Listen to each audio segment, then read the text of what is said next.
দুয়ারে নির্বাচন, তার মধ্যে কলকাতায় আবারও শুট আউট। গুলি করে খুন করা হলো এক তৃণমূল কর্মীকে, জখম আরও এক যুবক। মৃত ওই ব্যক্তির নাম রাহুল দে, হাসপাতালে চিকিৎসাধীন জখম জিৎ মুখোপাধ্যায়। ইতিমধ্যেই দুজন পরিচিতকে আটক করে পুলিশ জিজ্ঞাসাবাদ শুরু করেছে বলে জানা গেছে।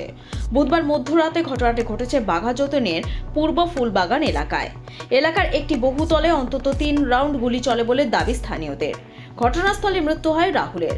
আতঙ্ক ছড়িয়ে পড়ে এলাকায়। ঘটনাস্থলে পৌঁছায় পাটুলি থানার বিশাল পুলিশ বাহিনী। আসে লালবাজারে হোমিসাইড শাখার আধিকারিকরাও। পুলিশ ছাদে গিয়ে দেখে রক্তাক্ত অবস্থায় 2 যুবক পড়ে রয়েছে। পুলিশ সূত্রে খবর, বুধবার রাতে বাঘাযতীনের পূর্ব ফুলবাগান এলাকায় জিৎ মুখোপাধ্যায়ের ফ্ল্যাটে গিয়েছিলেন রাহুল।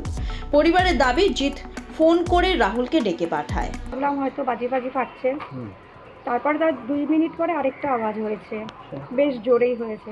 তার কিছুক্ষণ পরে আবার আওয়াজ হয়েছে, তারপরেই শুনলাম চিৎকার চেঁচামেচি, মানে ওর ওয়াইফ খুব জোরে চিৎকার করছিল।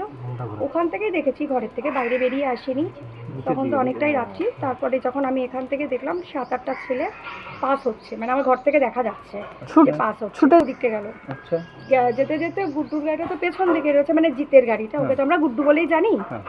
এবার ওর গাড়িটা পেছন দিকে রয়েছে, তখন একটা পাথর নিল ওখান থেকে, পাথরটা নিয়ে গাড়িটার মধ্যে বেশ জোরে জোরে আঘাত করলো। 4 হুইলার ওটা রাখা রয়েছে এখনো।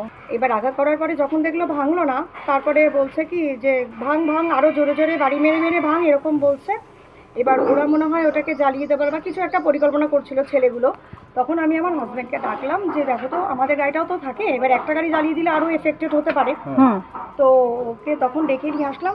তখন আমি বাইরে গেলাম, তালাটা খুলে, গেটটা খুলে বাইরে এসে ওর বউ দেখলাম খুব জোরে জোরে চিৎকার করছিল। ওর চিৎকার শুনেই মেনলি বাইরে গেছি। তারপর আমি জিজ্ঞাসা করলাম যে কি হয়েছে রে, তখনও বললো ছাদের মধ্যে রক্তে ভেসে রয়েছে। ওর ওয়াইফকেই জিজ্ঞাসা করেছি, মানে গুড্ডুর ওয়াইফকেই জিজ্ঞাসা করেছি।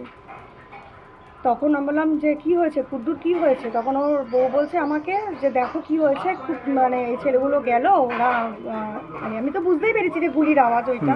ব্যুরো রিপোর্ট, লটারি সংবাদ। নমস্কার, আমি শ্রীমতী জবা মালিক। একসময় আমি মানুষের বাড়িতে পরিচারিকার কাজ করে কোনো রকমে সংসার চালাতাম। জীবনে অনেক কষ্ট ছিল, তবুও আশা হারাইনি। আমার একটা ছোট্ট অভ্যাস ছিল মাঝে মাঝে 30 টাকার সরকারি ডিয়ার টিকিট কেনা। তেমনই একদিন আমাদের গ্রামে অবস্থিত নাসিরউদ্দিন মল্লিকের কাউন্টার বঙ্গশ্রী লটারি সেন্টার থেকে সন্ধ্যা 6টার ড্রয়ের খেলা মাত্র 6 টাকার 5টি সরকারি ডিয়ার টিকিট কিনেছিলাম। আর সেই টিকিটই আমার জীবনের মোড় ঘুরিয়ে দেয়। আমি জিতে যাই প্রথম পুরস্কার।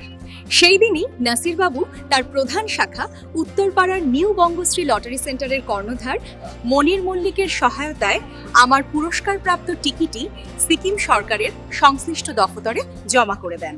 এরপর সিকিম সরকারের পক্ষ থেকে নির্ধারিত সময়ের মধ্যেই টিডিএস কেটে সম্পূর্ণ অর্থ আমার নিজের ব্যাংক অ্যাকাউন্টে এনইএফটি এর মাধ্যমে জমা করা হয়। আর আজ সেই অর্থের সাহায্যে আমি অনেকটা নিশ্চিন্তে এবং সুখে সংসার চালাতে পারছি। আমি নিজে জমি কিনে বাড়ি তৈরি করছি এবং বাকি অবশিষ্ট টাকা আমার সন্তানের পড়াশোনা এবং ভবিষ্যৎ গড়ার কাজে বিনিয়োগ করতে আগ্রহী। আমার জীবনে এই পরিবর্তনের জন্য আমি আন্তরিকভাবে ধন্যবাদ জানাই ডিয়ার টিকিট এবং বঙ্গশ্রী লটারি সেন্টারের প্রতিটি প্রতিনিধিকে। ধন্যবাদ।